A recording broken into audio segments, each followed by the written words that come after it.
back, let's go. Set the pace, watch me steal the show. Higher ground, yeah, I'm rising fast. This is my moment, it's built to last. Keep the focus. Welcome, everyone, to the Balanced, Beautiful, and Abundant podcast and radio show. I am your host, Rebecca Whitman, helping you go from burned out and overwhelmed to balanced, beautiful, and abundant. Today, we have Kate House on the show. Welcome to the show, Kate. Oh, thank you so much. I am so glad to be here with you all. I'm so happy you're here. Let me tell my audience about your amazing background. So Kate is a behavior change specialist, and she is an empowerment coach dedicated to helping high-achieving women who struggle with finding time for themselves. She is an inspiring voice behind the Top 2% podcast, an amazing show that I just had an honor to be a guest on called Live by Design, and she is an incredible host. I can see why your podcast is so successful. Her mission is to empower women to break free from overwhelm and to live their life with clarity and confidence. Through her signature Live by Design blueprint, she helps her clients set goals, cultivate healthy habits, and embrace self-care. So, Kate, often I hear that people teach what they had to learn themselves, and I'm just curious, what is your story? How did you get to be such an expert in the art of overcoming overwhelm and being, prioritizing self-care? Yes. Oh my gosh. Well, you're absolutely right. About 10 years ago, I like to kind of jokingly say that I had a quarter life crisis, but I turned 25 and I was very punctual. Right at 25, I had a quarter life crisis. Up until that point, was the oldest child in my family. So I was a classic overachiever, straight A student, Phi Beta Kappa in college. I was really good at ticking all the boxes that were expected of me. But I didn't really know how to stop and pause and ask myself, is this what I really want, right? I just did what was expected and I was really good at it. But then I got to 25 and I was working a 9 to 5 with incredible colleagues, amazing people I'm still friends with to this day, but it just wasn't my calling. It just wasn't the thing I wanted to spend the majority of my time doing. And I felt like I was at this crossroads of I was burnt out.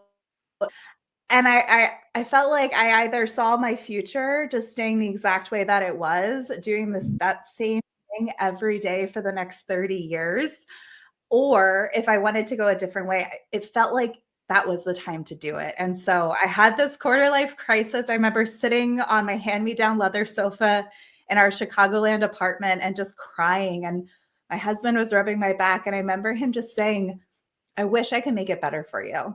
And we don't all get a light bulb moment, right? Like we don't all get that like, but I did. The light bulb turned on and I realized two things in that moment. I realized nothing changes if nothing changes. And I realized what I'm not changing, I'm choosing. And in that moment, I was like, okay, I have to do something different. I have to find out. I love that. I've got to write that down. What I'm changing, I'm choosing. Ooh. Yes. Right. And that was the kick in the pants I needed to just get off my booty and to do it scared, to figure out the next right step. And for me, that's what this whole journey, the last 10 years of self-discovery and personal growth and bettering myself just so I can be the person I want to be for myself and for the people that I love has just been a series of what is the next right step. I think a lot of times we're taught like, what's your 10-year plan? And that's great. I love a big vision. But then we get frozen in inaction, right? Because the dream seems too big, or we don't know where to start, or we get imposter syndrome, whatever it is, analysis paralysis, and we don't start. So for me, it's all about what is the next right step and just trusting yourself to take that next step. So what were some of the big turning points? Because you've been on this path of personal growth and discovery for 10 years and you're a successful coach and podcaster. What were some of your books, podcasts, coaches, seminars that were big turning points to catapult you to success so fast? Oh, I love this question. I think for me, the biggest thing has been choosing one new thing to learn and choosing one person to learn it from. Because I'm an ADHD adult, I want to learn all the things all at once. And I'm a recovering overachiever, right? So I want it all done yesterday. So for me, it's been about choosing one thing in the year to focus on and choosing that one person to learn it from. And so, for example, like when I started hosting virtual summits, I enrolled in a program by Krista Miller, I believe her name is. It's called Summit in a Box. And I was like, well, I don't need to reinvent the wheel here. I am going to find somebody who knows how to do this well and learn from them, right? Amelia Travis was my business coach for a long time, right? So when I felt like, when I started to transition my podcast from like a passion project into part of my business, it's like, I don't know how to do that. So let me go find somebody who knows how to do this and get to learn from them. And so I think every time I invested in myself, it was a commitment to continue showing up, to do the work, to do what I say I'm going to do, right? To hold myself accountable.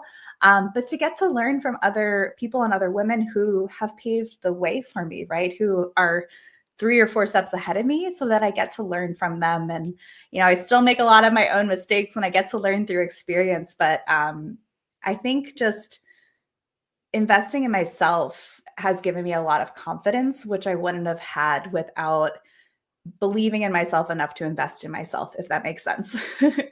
I totally get it. And I know you teach a lot about the comfort zone and Mhm. how important it is to get outside your comfort zone. And if somebody's listening and they're like, well, Rebecca, I don't have any money to invest in myself, so how can I follow Kate's advice? What would you tell that person? Oh, I would say, friend, there are so many amazing resources out there. First of all, this is coming from my 93-year-old grandma. The library is an incredible place to learn, and it is free. I have a library card. My little kids have library cards. We go regularly. I love reading. I love books. I love that you're an author, right? And so going to the library, you can get resources there. You don't have to Amazon it, right? You can go to the library, get the book out for free, and take your time digesting it. There are incredible podcasts just like this show out there to learn from. Yeah, of course. Like, we live in a time of information, right? So, and it's a double-edged sword because you can overwhelm yourself with information and get stuck. But I would just say, like, find that one voice. Like, if Rebecca is that voice that encourages you to live balanced and beautiful and abundant, like, just keep listening, keep learning, and just take one action item from each thing that you learn and start to implement it. So I would just say, start small, start with an incredible resource that's free to you, and then grow from there. That is great advice. What was your first summit on? Oh, so my first summit that I ever hosted is the Goals with Soul Summit.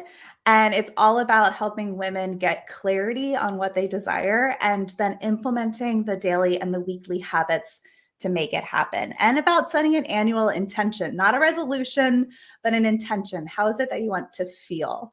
But in classic Kate fashion, I hosted my first summit. I'd never even been in a summit, but I just knew it was the next right step for me. And so I enrolled in this program, and it was a little bit like building an airplane that's already in flight. But after the first one, I learned so much and I was able to impact hundreds of women. And since then, they've just continued to grow. I think we're in our 3rd or 4th year of summits now, and they're so much fun. One of my favorite things that I get to do. So since your first summit was Goals with Soul, what is your goal setting process that you teach your clients? Absolutely. I love this question. Thank you, Rebecca. So I like to start, I think of it as having 3 tiers. I'm a very visual learner. I was a fine arts major in college. So the top tier is about setting this annual intention. So you might be listening to this in January. That's great. But if you're listening to an archive and it's a Wednesday in July, this absolutely still applies. So don't wait for the first of the year or the first of the month. Start today. And I just want people to think about, how do I want to feel as I move through this year over the next 12 months? How do I want to feel as I move through the year and as I end the year, right? And sometimes for us women who especially have maybe been in a season of burnout or overwhelm, we're like, Rebecca, Kate, I don't know what I want, but I can tell you what I don't want, right? I don't want to feel so tired. I don't want to feel so stressed, so anxious, all over the place, disorganized, whatever it is. just flip that word, right? So if you don't want to feel tired, maybe your intention is you want to feel energized. You don't, right? You want to feel less chaotic. Okay, maybe your word is present, right? So sometimes we have to think of it a little bit in reverse. I like this. How you want to, if you're feeling something negative, how you want to feel is just flip it over on its head to make it a positive. Exactly. Sometimes I think there's this idea that like this word of the year just comes to us in this moment of inspiration. If that happens for you, friend, amazing. I love that for you. But usually for me and my community, we're like, yeah, no, I just don't want to feel this this one way. And we flip it. And the reason we start with the intention and the feeling is because that gets to act as kind of our North Star. So as we make decisions, we get to say, does this support me feeling present, energized, empowered, whatever your word is? Does this support that or does it take away from that? And it makes it so much easier for us recovering people pleasers out there, or, those of us who just want to say yes to everything because life is exciting and we want to say yes to all the things, but we only have so much time and energy, right? So let's make our yeses heck yeses and our no's kind but empowered no's, right? And so we set this intention so that when we have to make decisions, and we all get decision fatigue, right? It allows it to be a little bit easier to have that clarity moving forward. So that's the first part. Okay, and what is your word for this year? Oh, well, I've been playing around with it. I'm pretty sure my word is going to be energized. I'm coming out of a season of having long COVID, and I'm naturally a pretty energetic person, but I've had to learn how to rest, which has been probably going to be like a whole topic for a book one day because it's been quite a process. So I think this year my word is energized, but kind of coupling that with those seasons of being quieter and giving myself permission to rest and take things at a slower pace in order to fuel that energy. So that's my word this year. Do you have one for this year? I do. I have two, bold and bossy. Oh, I love that. I'm a recovering people pleaser, and I, just like you just said, say yes to too many things, and then I get exhausted, burned, and drained. So I am just saying no. And also I have a team now, and I get to be more direct about asking for what I want. So you and I are just so alike, Kate. It's amazing. We teach similar things, and we are, growing in a similar way. So I'm so glad that we connected today. What was the rest of your goal setting process? You said there were 3 tiers. Yep, 3 tiers. So we start with that annual intention. Then that informs the second tier, which is what I like to call a goal with soul, right? So this is something I've explored a lot through my summits, through my podcast. A goal of soul.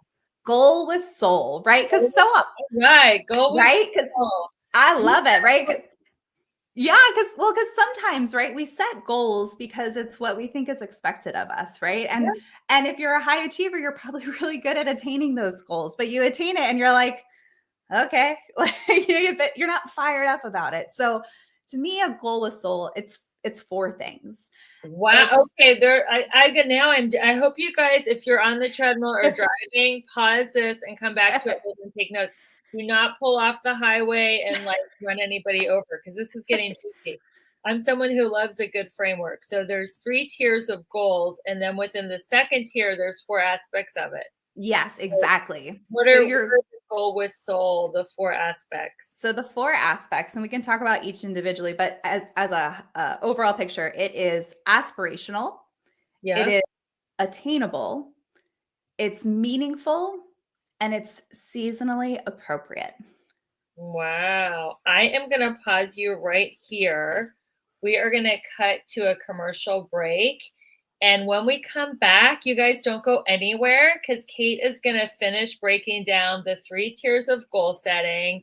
She's going to expand more on the 4 things that we just discussed, which is setting a goal with soul.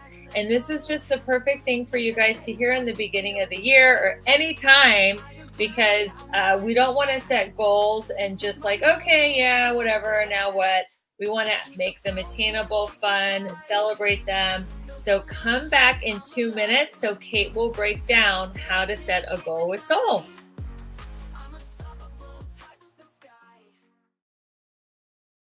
How clean is the water you're drinking and bathing in? If you call Aquasana Water today, they'll provide you with a free assessment telling you the condition of your tap water. Aquasana sells whole house water filters starting at $1,000. Isn't that worth it to have a 10-year supply of filtered, cleaner water? Aquasana water filters tackle chlorine taste and odor and can reduce contaminants like viruses, lead, forever chemicals, and microplastics, depending on the system you purchased. So make the free call, find out the condition of your water, and make your water cleaner the Aquasana way. It's a smart decision for you and your family and a must for a healthy home. Get a whole house Aquasana water system starting at $1,000 for your entire home. Call and find out the condition of your water with a free water assessment. 800-925-6029. 800-925-6029. 800-925-6029. That's 800-925-6029. Everything is expensive right now. Gas, food, you name it. You're spending more, you are making the same or less money. So, what do? You rack up credit card debt, that's what you do. It's not your fault. It's the economy. And guess what? If you rack up too much credit card debt like some of us, you can't pay your bills. Then the credit card companies, as nice as they are, start hounding you for money. Then you start your downward spiral. A smart thing for you to do is to call the Zero Debt. They can help you consolidate all your credit card bills into one affordable payment. Millions of people have done it. It works to make you debt-free. Make this free call right now. It costs you nothing to learn more. 800-628-5675. 800-628-5675. 800-628-5675. That's 800-628-5675. Hey there, gorgeous. Quick question.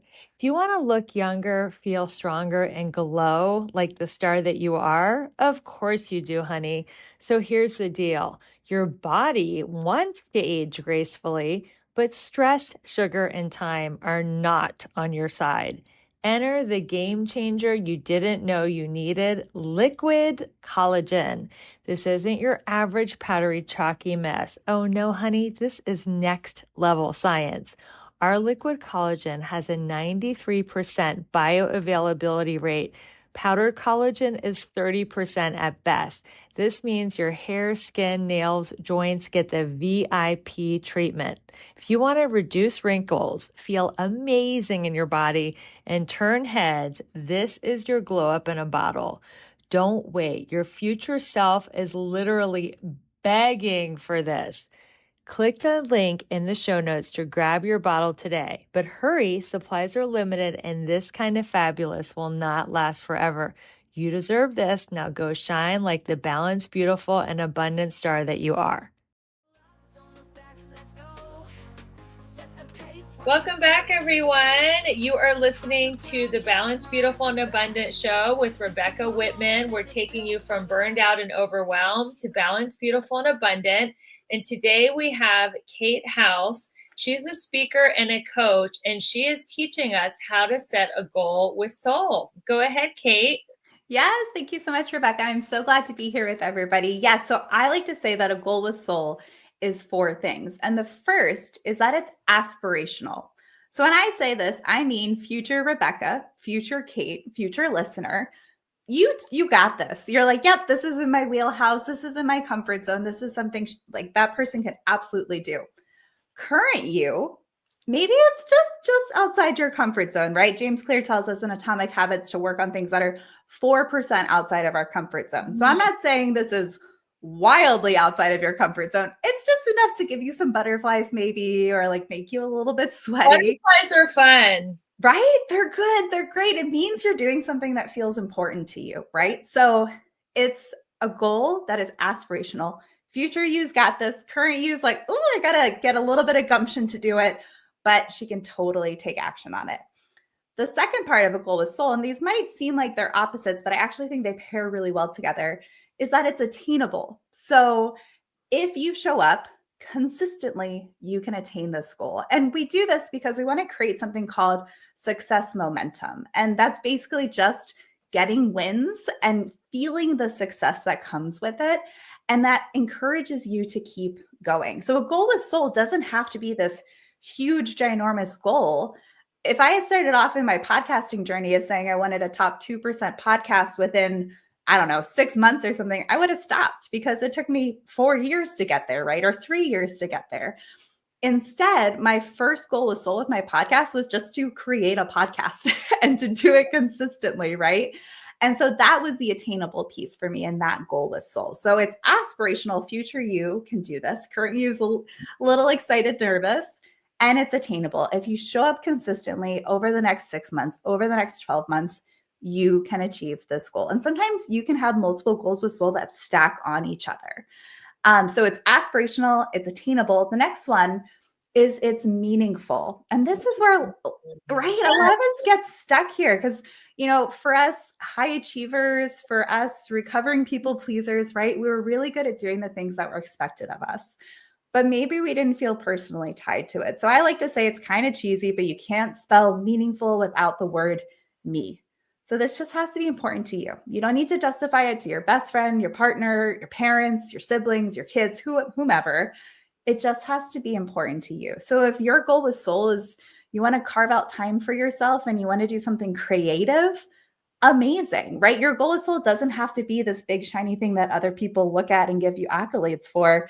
It can just be something that's important to your heart. And on that note, if you have negative Nancy's in your life, don't share your goal with Soul with them. They're probably going to bring you down because you're challenging their beliefs about themselves in pursuing something that's important to you. So if there's somebody that if I tell that person that I'm pursuing this thing, they're just going to tear me down. Just don't tell them. That's okay. You don't have to tell everybody.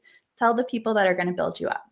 Exactly. So or just right? walk away. If you have somebody who's always tearing you down, like why even be friends with them? Right, exactly. Get that energy vampire out of here. Walk away. Exactly. So, what is the fourth step? And then our final piece of a goal with Soul is that it's seasonally appropriate. Now, I don't necessarily mean like it's January, so this is like a goal you do in the winter. I mean, what season of life are you in? Are you going through a big transition? Do you have a newborn? Are you caring for an ailing parent? Are you working full-time and going to school, right? Think about the season of life you're in, or maybe you're an empty nester and now you have more time than you've had in the past, or you're feeling better after a chronic illness, right, that you're getting through. Whatever it is, let's just be really real with ourselves about what season of life we're in. Because if anyone listening is anything like me, it's like, I want to do all the things all at once. And then I have to take a beat and be like, okay, but what is my energy like in this season? Right now, both my boys for the first time ever are in school full time. And so this is the year that I'm writing my book. And that's my goal with Soul. And my goal with Soul isn't have a New York Times bestseller. That'd be great. But the goal right now, the goal with Soul is my first draft. And so that's what I mean when I say you can have these smaller goals with Soul that stack on each other, right? So my goal with Soul right now is write the first draft. If this was my goal with Soul 2 years ago, I would have felt so defeated because I was a full-time stay-at-home mom with 2 kids at home right then. And so I didn't have the time, I didn't have the energy to show up and write in the way that I want to, and just serve and support others in the way that I would want to. And so this is just an opportunity for us from a place of kindness for ourselves to just check ourselves. What season am I in? Do I have a lot of time? Do I have a lot of energy? Do I have support? Do I have financial resources? What does that look like for you? And without judgment, just kindness for yourself, allow that to inform your goal with Soul. So that's the framework for our goals with Soul. It's informed by our annual intention. And then it's a goal that kind of checks all these boxes, right? Aspirational, attainable, meaningful, and seasonally appropriate. Okay, now that was the second tier. Let's go back to the 3 tiers of goal setting. Yes, we've got our annual intention. We pick our goal with Soul. And I like to say, just work on one goal with Soul at a time. I know we've got a lot of high achievers out there who are like, but I want to work on 8. I say 1.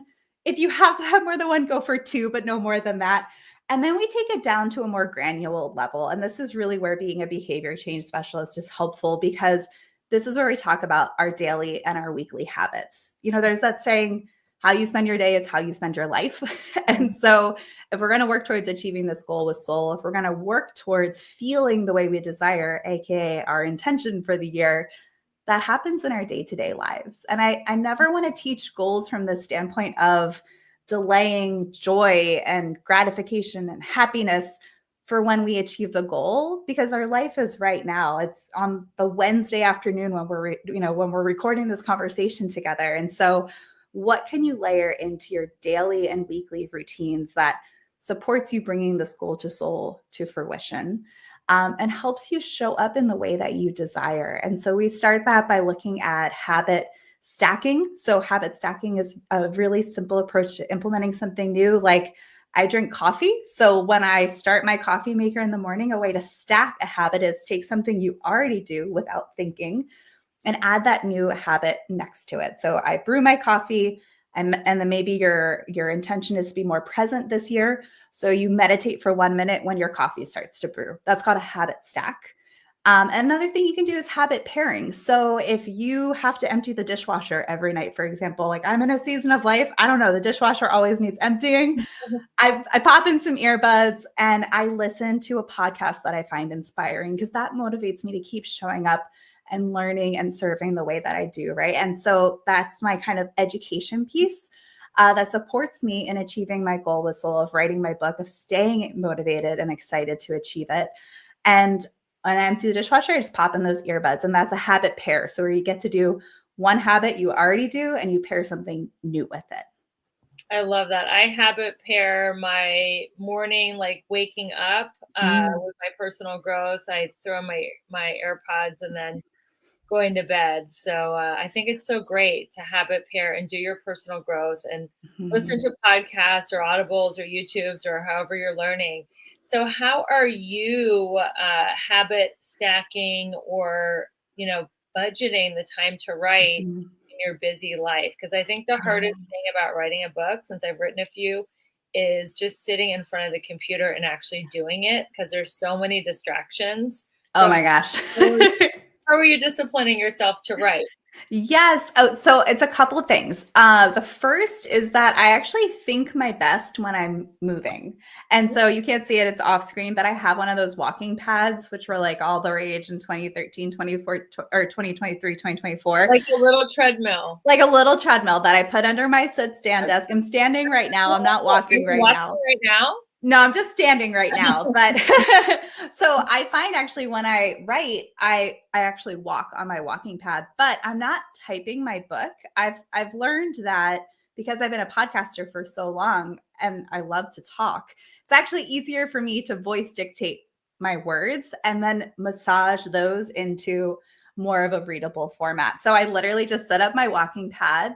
I turn on my microphone, I get my voice dictation going, I look at the outline for the chapter that I'm on, and I just start talking and walking.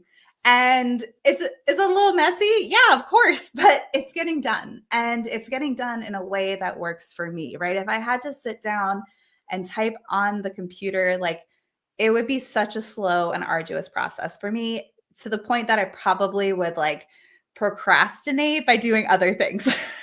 And so I had to find a way of how do I write, how do I share this information, but in a way that feels good for me. And I use that as an example because I want friends who are hearing this, who are like, well, I have this idea of a goal with soul or an intention, but they feel limited by something, right? They're like, I'm not X, Y, or Z enough to do this thing, right? But how can you just turn it, and how can you make it accessible for you, right? And so for me, that looks like walking and talking at the same time. You schedule it in your calendar? Yes, I do. So I do morning drop off for my boys. I drive them to school. We do our little, affirmations for the day, all that stuff. I go work out at my alma mater because I can use the gym there. And then I come home. I'm still in workout gear at that point. I put on real clothes for you guys, but at that point, I'm still in my workout gear. I think my best, and I write/talk my best in the morning. So I get movement in first, like an actual workout. And then I get here, I put on the walking pad, and that's like go time for me. Like if I let myself do other things, then I'll get distracted. I'll, X, Y, or Z. And then before I know it, I'm like 4 loads of laundry deep and I haven't written anything, right? So for me, the cue, action, reward of the habit loop is I come home from the gym. Is the cue is coming in through my garage door. The action is I set up my walking pad and I start it, because once you're on it, you're on it. And then the reward is when the chapter is written, I feel so good, right? And then I can go about and do the rest of the things in my day. Because if I if I miss that morning window and I'm like, I'll just do it later in the day, it never happens. Life happens, kids get sick, dogs bark, whatever. Like I run out of energy because I'm getting over long COVID, right? You know, I just don't know what the rest of the day is going to look like. But if I can get that morning window, it feels so good. And so that's kind of how I layer it into my daily routine so that I can achieve this goal with soul, so that I can, you know, continue feeling the way I feel, which is I want to feel energized, and working on the book and publishing it is energetically a really beautiful thing. And what app or software do you use to dictate into? Just a Google Doc. There's like an option inside of like a Google Doc, just like voice. I think that's like voice typing, I think it's called. And I just do that, and it's so accessible. It works well for me. Otherwise, if I had to type it out, I overthink things. But I could talk. I mean, I'm a podcaster. I could talk to a wall, right? You're a great talker. Well, we are going to stop here for a quick commercial break.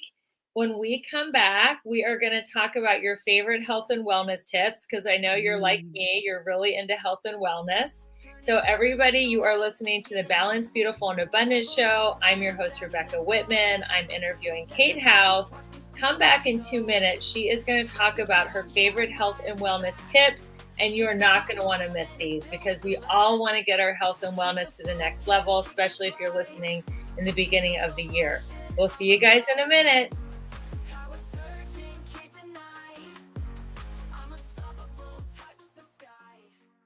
People ask all the time, who the heck is low-cost airlines? Well, we're not just one airline. When you're talking to us, you're talking to everyone. We are the discount supermarket for all airline tickets. Plus, we have all the airlines and always have the best prices. American, Delta, United, plus all the specialized international airlines, and a lot more.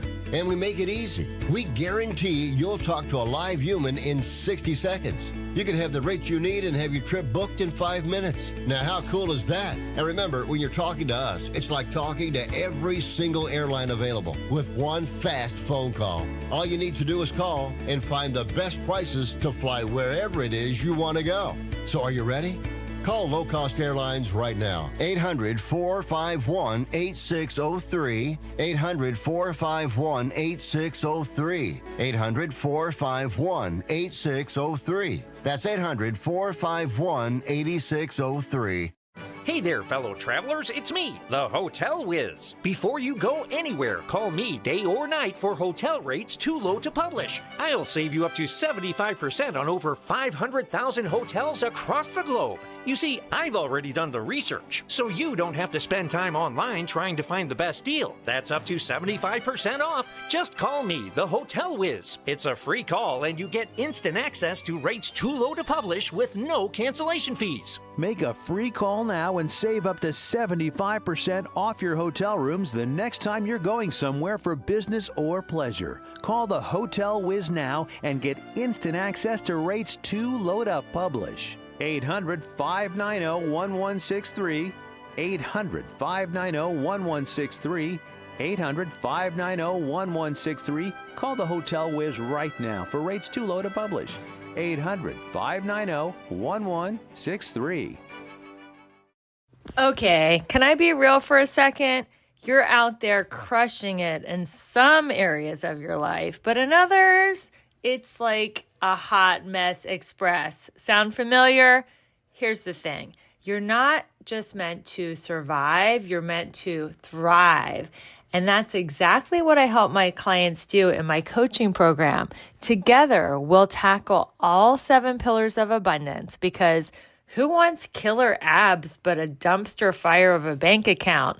Or a thriving career but 0 in the romance department? Yeah, no thanks. I'm inviting you to schedule a breakthrough call with me. No pressure, no awkward sales pitch, just you, me, and a chance to figure out why you're stuck and how to get unstuck. So stop doom scrolling and start doing something about it. Click the link in the show notes and let's start giving you your best, most bougie life. You in?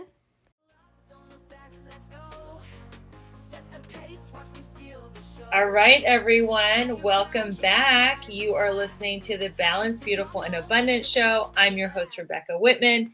taking you from burned out and overwhelmed to balanced, beautiful, and abundant with a wonderful guest, Kate House. She is a coach, a speaker. She is all about health and wellness, and she coaches her clients on their health goals, among many other things, as well as business goals. So, what are some of your favorite health and wellness tips that you and your clients are benefiting from these days? Ooh, okay. Well, I know, like you, Rebecca, you love a morning routine. Yeah. And so that's one of the top things that I suggest for people is to start your day the way that you want to feel throughout the rest of the day, right? Because it's like a domino effect. If you can start the day from a place of feeling centered, inspired, energized, whatever that is that you desire, doing the thing that supports you feeling that way starts your day off in such a positive way. But the thing I start with my clients, and the thing that I've started with myself first, because I always like to say I'm my first client, is before the morning routine for me can really be successful, we have to look at the evening routine, right? Because if you're staying up, doom scrolling on your phone or revenge bedtime procrastination, and you're staying up super late and it's like 1 a.m. when you go to bed. Well, what? What's revenge bedtime procrastination? I've heard of doom scrolling, but enlighten me. Oh, okay. So revenge bedtime procrastination, I learned about from my friend Monica Packer from About Progress. She has a podcast. Okay. And it's when you pour so much of yourself into everybody else throughout your day that when you get to the evening and your kids are in bed or, your work day is over, you finally have time for yourself. You're like, well, I need some me time. And I just want to pour into myself a little bit. And so you stay up really late to your own detriment the next day to try to get that time for yourself. And maybe you're doing something really wonderful with that time, like a passion project or something creative, or you're reading, but sometimes it's like just staying up really late Netflix binging because you're just like, I just want some time for myself. But then it hurts you the next day. Okay, got it. So yes, the evening routine, and then we'll get into your morning routine. I can't wait to hear about it. Yeah, so the evening routine for me just means giving yourself a bedtime. And I know sometimes that can feel a little silly when you're like, I'm an adult, I can go to bed whenever I want. Well, yeah, that's true. But the science shows us that having a consistent sleep schedule is really helpful.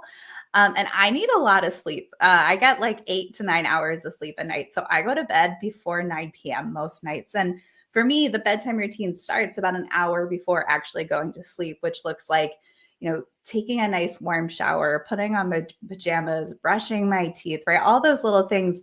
It looks like not being on a screen and reading a book. I love to read romantic fantasy. These books are just for pure enjoyment, but I'll just sit in bed and read a book and let my monkey chatter of my mind just kind of mellow out, start to get into that good kind of sleep space.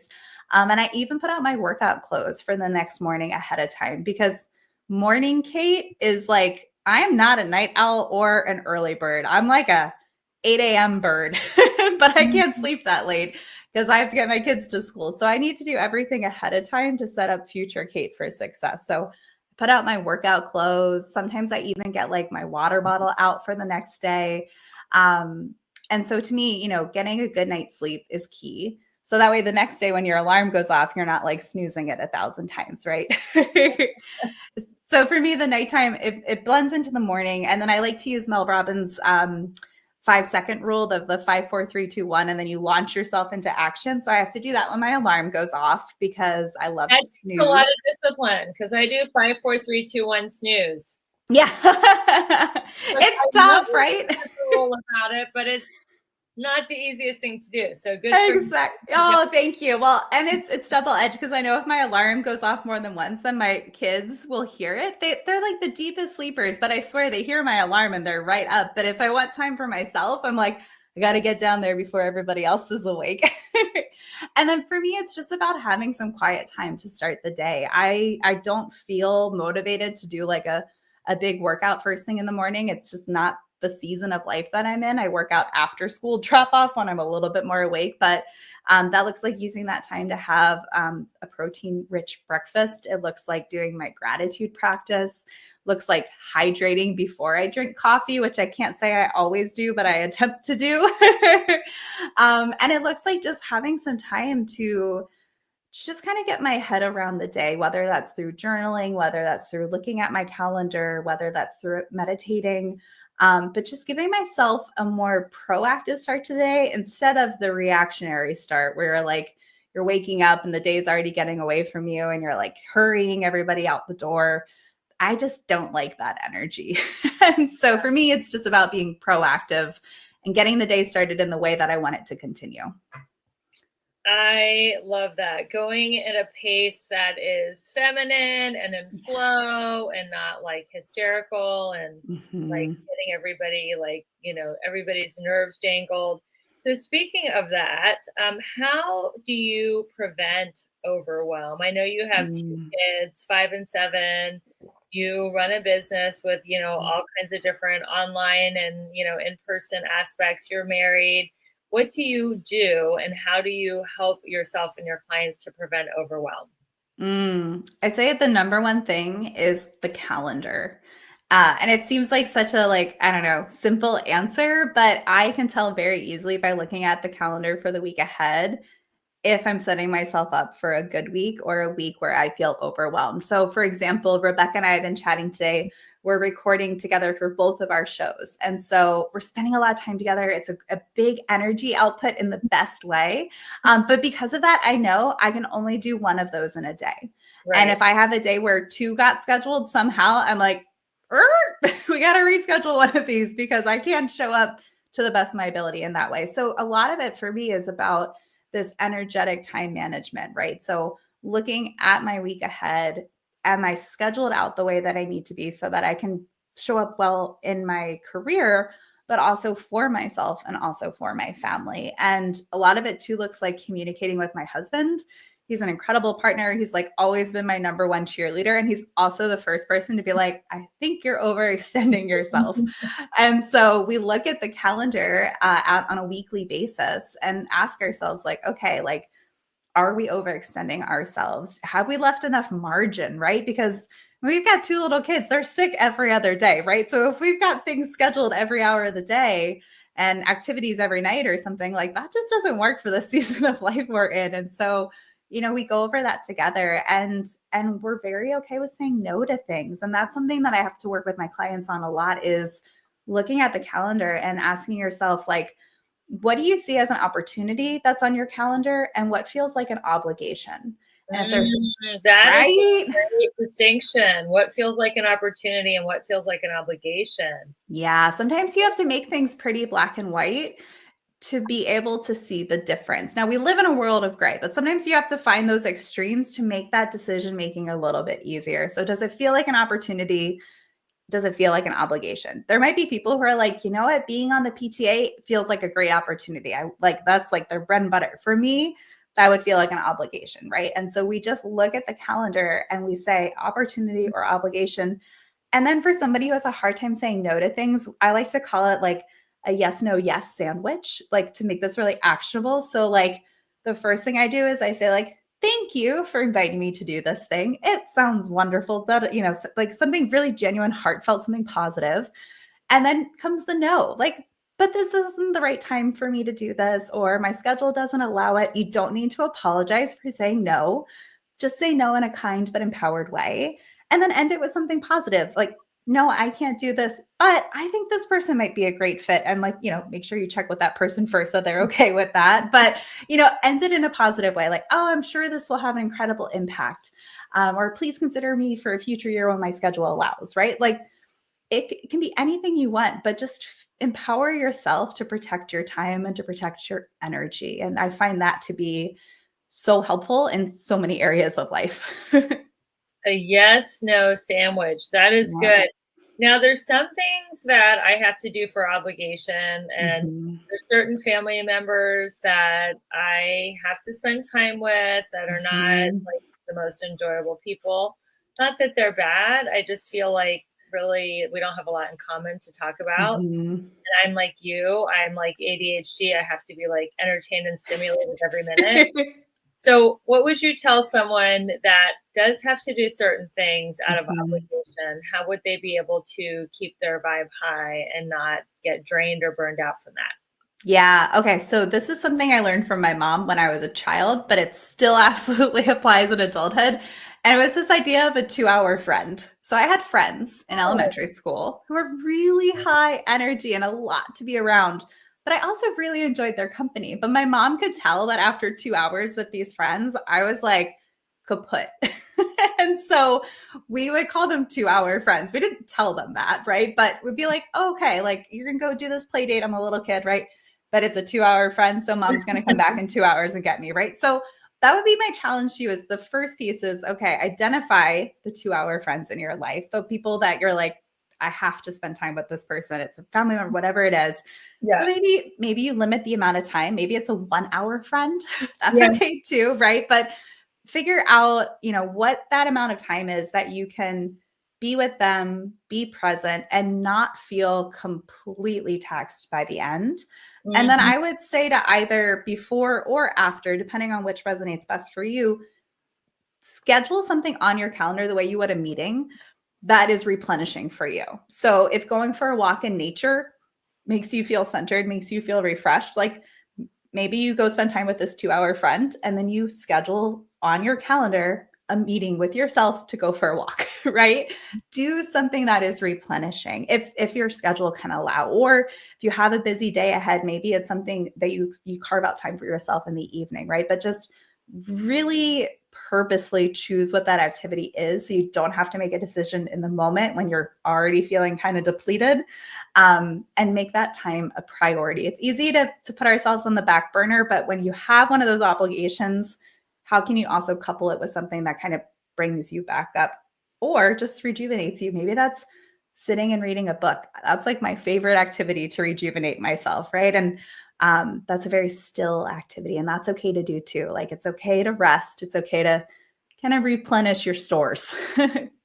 I love that you're into romance novels, and that is such a nice guilty pleasure. As Yes. like, what are one of your favorite romance novels? Oh man. Well, I have them all behind me. I got that. So I've always been a voracious reader, just for a little hindsight, but I was reading just personal growth book after personal growth book for a long time. And I was learning, but I wasn't pausing enough to implement what I learned. So then I just felt crappy because I was like, I have the head knowledge, but I'm not doing it. Right. And so I started this thing that I like to call buffer books. And so I would read like a personal growth book and then I would read a romantic book. Right. And so, but then I fell into romantic fantasy. So like Sarah J. Maas books. And like they're Well, like I don't know anything about that genre. Who's the author? Sarah J. Sarah J. Mass, I think is how you say her last name. And they're just so fun. They're like very female empowerment oriented books.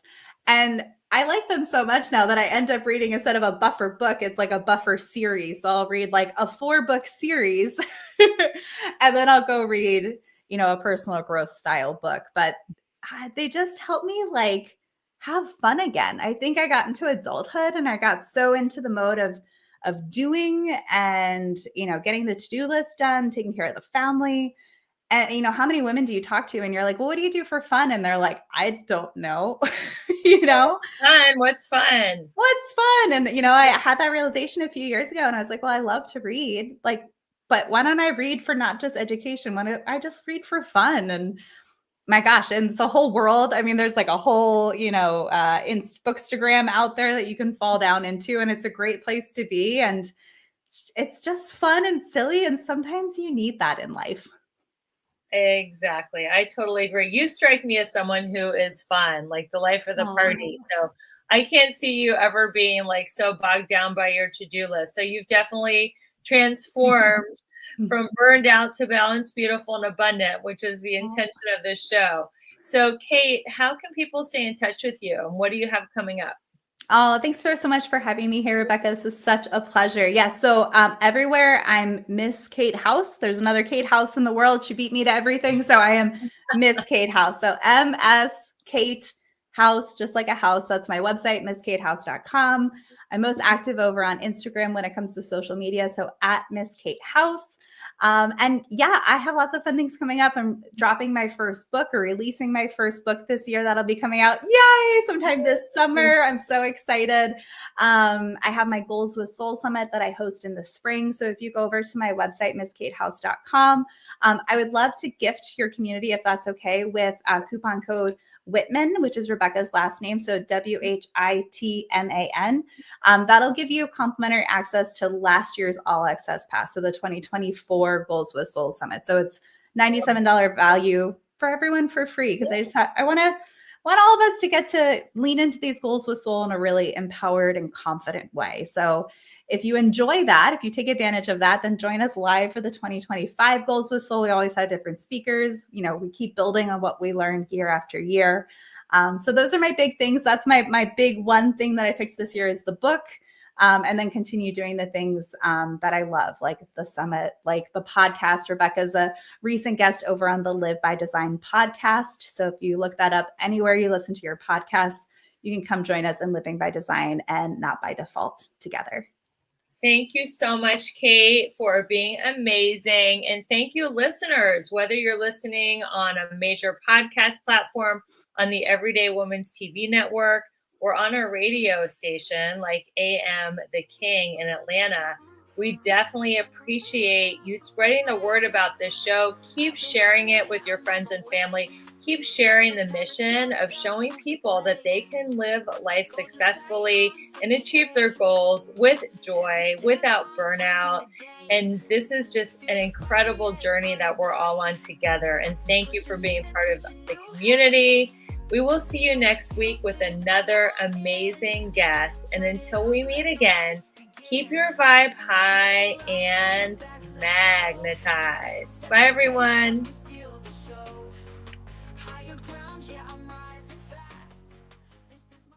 There are 3 types of people listening to this. The first type reached for their goals and failed. The second type achieved their goals and they were not fulfilled. They wanted more. And the third type achieved their goals at the expense of their health and happiness. Well, I have great news. I am inviting you to enjoy a mindset manifestation mastermind with me at the luxurious Palmaya at Aya Spa in Playa del Carmen, Mexico.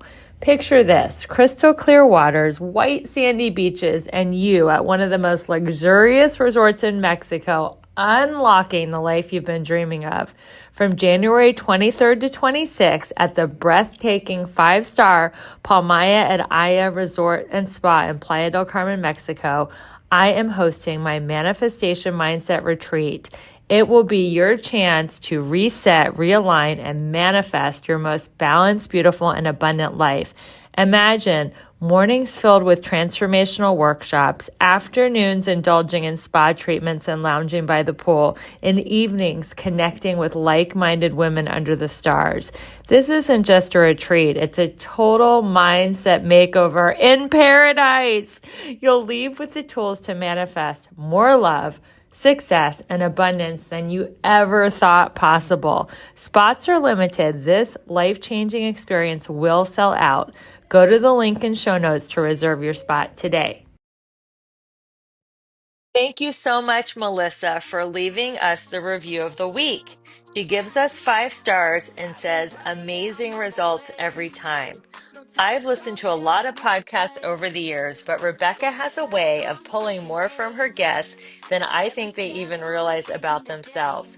Her candid conversation always sparkles, and I've had to pull over and listen because I was so hung up on the topic. Absolute must-have topics for any woman, both personally and professionally. Well, thank you so much for your positive review, Melissa, and everybody else who's listening out there. Please leave us a 5-star review, and we will share your testimony on the show. And if your testimony gets shared, you will get a special gift from me. So make sure to leave that review and keep listening to the show.